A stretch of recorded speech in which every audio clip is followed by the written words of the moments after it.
Radio Active on Hit 96.7 FM. അപ്പോ കഴിഞ്ഞ മണിക്കൂറിൽ ഞാൻ പറഞ്ഞിട്ടുണ്ടായിരുന്നു, ഇപ്പോ റേഡിയോ ആക്റ്റീവില് നമ്മോടൊപ്പം വളരെ സ്പെഷ്യൽ ആയിട്ടൊരു വ്യക്തി ജോയിൻ ചെയ്യുമെന്നും പറഞ്ഞിട്ടുണ്ടായിരുന്നു.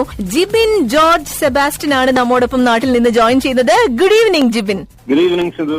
അപ്പോ ജിബിൻ, എന്തായാലും നമ്മുടെ ലിസണേഴ്സിന് ജിബിൻ ഇൻട്രൊഡ്യൂസ് ചെയ്യാനായിട്ട് എനിക്ക് കഴിഞ്ഞതിൽ ആദ്യം തന്നെ ഞാൻ എന്റെ സ്പെഷ്യൽ താങ്ക്സ് ജിബിനെ അറിയിക്കുകയാണ്. കാരണം എന്താന്ന് വെച്ചാല് നമ്മളെല്ലാവരും ഒരുപക്ഷെ ഇമ്പോസിബിൾ എന്ന് കരുതുന്ന ഒരു ഫീൽഡാണ് ഹോളിവുഡ് എന്ന് പറയുന്നത്. ഒരുപക്ഷെ ഇൻഡസ്ട്രിയിൽ വർഷങ്ങളോളം നിന്ന് പയറ്റി തെളിഞ്ഞ് മലയാള സിനിമയിൽ നിന്ന് ഒരുപക്ഷെ ബോളിവുഡിലേക്ക് പോകുന്നു. അവിടെ നിന്നാണ് പലരും ഹോളിവുഡിലേക്ക് എത്താറുള്ളത്. ഒരു പരിധിവരെ നടക്കുന്ന ഒരു സിറ്റുവേഷൻ അതാണ്. പക്ഷെ ജിബിനെ സംബന്ധിച്ചിടത്തോളം വലിയൊരു നേട്ടമാണ് സ്വന്തമാക്കാൻ സാധിച്ചിട്ടുള്ളത്. ഈ മാസം 28-ന് റിലീസ് ചെയ്യുന്ന അൺബ്രൈഡൽഡ് എന്ന ഒരു ഹോളിവുഡ് ചിത്രത്തിന് വേണ്ടി സംഗീത സംവിധാനം നിർവഹിച്ചിരിക്കുന്നു എന്നുള്ളതാണ് നമ്മുടെ ലിസണേഴ്സിന് അറിയിക്കാനുള്ളത്. ആദ്യം തന്നെ കൺഗ്രാറ്റുലേഷൻ പറയുന്നു. Thank you Sindhu for the congrat. അപ്പോ ഇത് അൺബ്രൈഡൽഡിന്റെ പ്രൊജക്ടിനെ പറ്റി പറയുമ്പോൾ ഏറ്റവും ആദ്യം എനിക്ക് കുഞ്ഞുനാളിൽ മുതൽ സംഗീത സംവിധായകൻ ആകണമെന്നൊരു വലിയ ആഗ്രഹം ഉണ്ടായിരുന്നു. പക്ഷെ സാഹചര്യങ്ങളിൽ സമ്മർദ്ദം മൂലം എഞ്ചിനീയറിംഗ് പഠിക്കേണ്ടി വന്നു. എഞ്ചിനീയറിംഗ് പഠിച്ച് 2 വർഷം ജോലി ചെയ്തു. ജോലി ചെയ്ത് കഴിഞ്ഞ് എന്റെ ഫീൽഡ് മീഡിയ ആണെന്ന് മനസ്സിലാക്കി ഞാനത് അപ്പോഴും സൈഡില് ഞാൻ ആൽബംസ് ഒക്കെ ചെയ്യുന്നുണ്ടായിരുന്നു. അപ്പൊ ആദ്യത്തെ എന്റെ ഒരു ഡിവോഷണൽ ആൽബം ആയിരുന്നു ഡിവൈൻ ലവ് എന്ന് പറഞ്ഞു. ഒരു പാട്ട് ഇംഗ്ലീഷും 5 പാട്ട് മലയാളവും. അപ്പൊ അതിനകത്ത് അതായിരുന്നു എന്റെ സ്റ്റാർട്ടിങ്. അപ്പൊ അതിന്റെ ഒരു നമ്മുടെ വർക്ക് എക്സ്പീരിയൻസ് ഒക്കെ വെച്ചിട്ട് ഞാൻ കുറച്ച് നാൾ കഴിഞ്ഞ് ബീറ്റ് ഓഫ് ഇന്ത്യൻ യൂത്ത് എന്ന് പറഞ്ഞൊരു മൾട്ടി ലിംഗ്വൽ ആൽബം ചെയ്യാൻ ഒരു പ്ലാനിങ് ഉണ്ടായിരുന്നു. അപ്പോൾ അതിന്റെ ഇനീഷ്യേറ്റീവ്സ് ഏകദേശം ഒരു 3 വർഷം എടുത്താണ് ആ പ്രൊജക്ട് കംപ്ലീറ്റ് ചെയ്യാൻ സാധിച്ചത്. അപ്പൊ അതിനകത്ത് ഒരു മാസീവ് പ്രൊജക്ട് ആയിരുന്നു. Nearly 64 musicians all over India അതിനുവേണ്ടി വർക്ക് ചെയ്തു. അപ്പോ ലിംക ബുക്ക് ഓഫ് റെക്കോർഡ്സ് കിട്ടിയിട്ടുണ്ട് 2015. അപ്പൊ അതിന്റെ മേജർ ഹൈലൈറ്റ് എന്ന് പറഞ്ഞാൽ നമ്മുടെ അബ്ദുൽ കലാം സാറിന്റെ ഒരു ലിറിക്സ് അതിനകത്ത് ഇൻക്ലൂഡ് ചെയ്യാൻ സാധിച്ചു. എങ്ങനെയാണ് അതിലേക്ക് ചെന്നുപെട്ടത്? കാരണം എന്താണെന്ന് വെച്ചാൽ ഇത് ഈ പറഞ്ഞ പോലെ ഒരു മെഗാ പ്രോജക്ട് തന്നെയായിരുന്നു ബീറ്റ് ഓഫ് ഇന്ത്യൻ യൂത്ത് എന്ന സംഗീത ആൽബം. പക്ഷെ ഡോക്ടർ അബ്ദുൽ കലാമിന്റെ ഒരു പാട്ട്, ഒരു കവിത, അത് എങ്ങനെ ഈ ഒരു ആൽബത്തിന്റെ ഭാഗമായി? അത് എന്റെ ഒരു ചിന്തയായിരുന്നു. കാരണം അതിനകത്ത് നമ്മുടെ ഒരു സോഷ്യൽ ഈവിൾസിനെതിരെയുള്ള ഒരു ആൽബമായിരുന്നു. അപ്പോൾ എന്റെ അബ്ദുൽ കലാം സാറുമായിട്ടുള്ള ഒരു റിലേഷൻ എന്ന് പറയുമ്പോൾ ഞാൻ 10th ക്ലാസ്സിൽ പഠിക്കുമ്പോൾ അദ്ദേഹത്തിന്റെ ഒരു പടം ഞാൻ അയച്ചിട്ടുണ്ട്. അദ്ദേഹം പ്രസിഡന്റ് ആയിരുന്ന സമയത്ത്. അപ്പോൾ അത് അയച്ചപ്പോൾ ഒരു മാസം കഴിഞ്ഞിട്ട് എനിക്കൊരു റിപ്ലൈ കാർഡ് വന്നു. അപ്പോഴാണ് മനസ്സിലാകുന്ന കലാം സാറിന്റെ ഒരു മഹത്വവും അത്രയും വലിയൊരു മനുഷ്യൻ എന്നെ പോലുള്ള ഒരു ചെറിയ കുട്ടിക്ക് ഇത്രയും വലിയൊരു സംഭവം വായിക്കുമ്പോൾ അതൊരു വലിയൊരു സ്പെഷ്യൽ ഇവന്റ് ആയിരുന്നു. നമുക്കൊരു ഇൻസ്പിറേഷൻ ആണ് അല്ലെ, ഒരു എൻകറേജ്മെന്റ് ആണ് അദ്ദേഹം അത് റെസ്പോണ്ട് ചെയ്യുമ്പോ. അപ്പോ പ്രസിഡന്റ് ഓഫ് ഇന്ത്യയുടെ ഒരു ലെറ്റർ കിട്ടുക എന്ന് പറഞ്ഞാൽ എന്തൊരു വലിയ കാര്യമാണ് എനിക്ക് തോന്നിയത്. അപ്പൊ അതിനകത്ത് അദ്ദേഹത്തിന്റെ കോണ്ടാക്ട് ഇമെയിലും എല്ലാ കാര്യങ്ങളും ഉണ്ടായിരുന്നു. അപ്പോ ഞാൻ ഈ ഒരു പ്രൊജക്ടിന്റെ ടൈമിൽ എന്റെ ഒരു ഇൻസ്പിറേഷൻ അല്ലെങ്കിൽ റോൾ മോഡൽ ആയിരുന്ന കലാം സാറ് പ്രത്യേകിച്ചും പോയം എഴുതുമെന്നും അദ്ദേഹത്തിന് ഈ ഒരു ഫീൽഡ് ഇഷ്ടമാണെന്നൊക്കെ മനസ്സിലാക്കി ഞാനിങ്ങനെ സുഹൃത്തുക്കളുടെ അടുത്ത് ഇങ്ങനെ പറഞ്ഞു. പക്ഷെ അപ്പൊ അവര് അത് നടക്കുമോന്ന് അവർക്ക് ഒരു സംശയമായിരുന്നു. അപ്പൊ ഞാൻ ഒരു ദിവസം അദ്ദേഹത്തിന് ഈ പ്രൊജക്ടിന്റെ ഡീറ്റെയിൽഡ് ഒരു ഇമെയിൽ അയച്ചു. വിശ്വസിക്കാൻ സാധിച്ചില്ല. പിറ്റേ ദിവസം തന്നെ അദ്ദേഹത്തിന്റെ ഒരു ഇമെയിൽ കണ്ടാണ് ഞാൻ എഴുന്നേക്കുന്നത്. അപ്പോ അത് from APJ Abdul Kalam sir എന്ന് പറയുമ്പോൾ അന്നത്തെ ദിവസം എനിക്ക് ഉറങ്ങാൻ കഴിഞ്ഞില്ല ശരിക്കും പറഞ്ഞാൽ. അതൊരു വലിയൊരു ഇൻസ്പിറേഷൻ ആയിരുന്നു. അപ്പോഴാണ് എനിക്ക് കൂടുതലൊരു ഊർജം കിട്ടിയത്. സാറിന്റെ ഒരു കവിതയും കൂടി കിട്ടിയപ്പോൾ ആ ആൽബത്തിന് വേണ്ടി കൂടുതൽ വർക്ക് ചെയ്യാനും ആ ഒരു പ്രൊജക്ട് നല്ല രീതിയിൽ കംപ്ലീറ്റ് ചെയ്യാൻ സാധിച്ചു.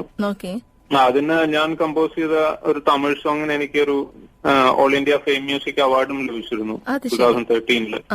അപ്പൊ ജിബിൻ ആക്ച്വലി ട്രെയിൻ മ്യൂസീഷ്യൻ ആണോ? അതായത് ഇപ്പോ വെസ്റ്റേൺ മ്യൂസിക്കിലാണോ ട്രെയിനിങ് കിട്ടിയിട്ടുള്ളത്, അതോ കർണാട്ടിക് ആണോ? എന്താണ് ബേസ്, എന്താണ്? അതോ ജസ്റ്റ് പാഷൻ? പാഷനാണ് ഇനീഷ്യലി. അതെല്ലാം സെൽഫ് ലേൺഡ് ആയിട്ടുള്ള ഒരു മ്യൂസീഷ്യൻ ആണ്. ഇൻസ്റ്റിറ്റ്യൂട്ടിലൊന്നും പഠിച്ചിട്ടില്ല. എല്ലാം ഒരു സെൽഫ് ലേൺഡ് ആയിട്ട് പഠിച്ചെടുത്ത കാര്യങ്ങളാണ് കൂടുതൽ.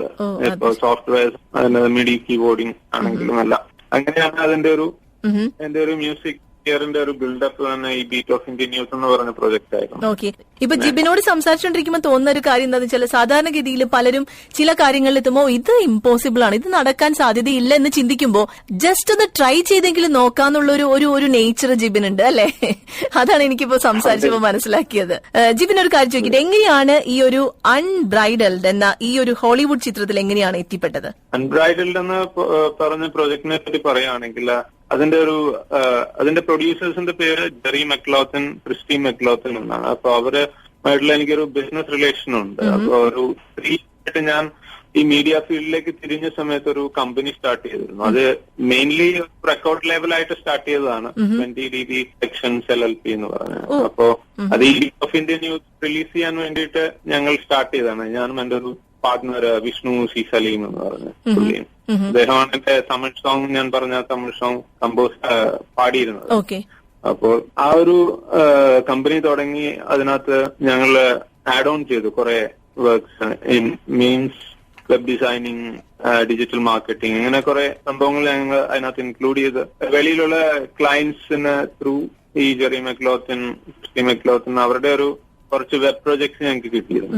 അപ്പോൾ അത് ചെയ്ത് അവരുമായിട്ടൊരു ഏകദേശം 3 years ആയിട്ടുള്ള ഒരു റിലേഷൻഷിപ്പ് ഉണ്ടായിരുന്നു. അപ്പോൾ അവര് ആദ്യം ഇത് പ്രൊഡ്യൂസ് ചെയ്ത movie A long way of എന്ന് പറഞ്ഞ മൂവിയുടെ വെബ് ഡിസൈനിങ് ഒക്കെ ഞങ്ങളായിരുന്നു ചെയ്തിരുന്നത്. അപ്പോ ആ ടൈം മുതൽ ഞാൻ ഈ ബീറ്റ് ഓഫ് ഇന്ത്യൻ ന്യൂസിന്റെ സോങ്സും അതെല്ലാം അവർക്ക് അയക്കുമായിരുന്നു. ഒരു ഫ്രണ്ട്ലി റിലേഷൻ ആയിരുന്നു.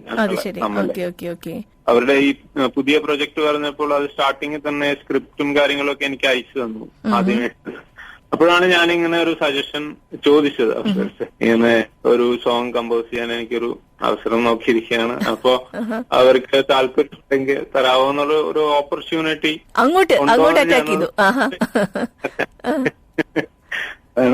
പലരും ഇപ്പൊ ചെയ്യാത്തൊരു പരിപാടിയാണ്. അതെ അതെ അതെ അതെ, മുട്ടി നോക്കി ഒരു ആ കോൺഫിഡൻസ് നമുക്ക് മനസ്സിലാവുന്നുണ്ട്. സാധാരണ ഇങ്ങോട്ടൊരു അപ്രോച്ച് വന്നാലും ശരി ഒരു ഹെസിറ്റേഷൻ വരും, ഈശ്വര ഒരു ഹോളിവുഡ് ചെയ്യണോ എന്ന് ചിന്തിക്കുന്ന സമയത്ത് അങ്ങോട്ടാണ് അപ്രോച്ച് ചെയ്തത്. അതാണ് നോട്ടീസ് ചെയ്യേണ്ട കാര്യം. ഇതിപ്പോ നോക്കുകയാണെങ്കിൽ ജൂലിയ റോബർട്സിന്റെ സഹോദരനാണ് ഇതിലെ മെയിൻ ക്യാരക്ടർ ചെയ്തിട്ടുള്ളത്. നമുക്ക് ഇന്ന് ഈ ഒരു ഇപ്പൊ റിലീസ് ആയിട്ടുണ്ടോ ഈ ഒരു ഗാനം, ഈ ഒരു പെർട്ടിക്കുലർ ഗാനം? ഇല്ല, 25th ഈ വരുന്ന ട്യൂസ്ഡേ 25th യൂട്യൂബില് റിലീസ് ചെയ്യും. മൂവി 28 റിലീസ് ചെയ്യും US-ല്. ഇന്ത്യൻ ഡിസ്ട്രിബ്യൂട്ടേഴ്സുമായിട്ട് സംസാരിച്ചുകൊണ്ടിരിക്കുകയാണ്. അപ്പോൾ ഇന്ത്യയിലും മിക്കവാറും റിലീസ് ഉണ്ടാവും എന്ന് പ്രതീക്ഷിക്കാം.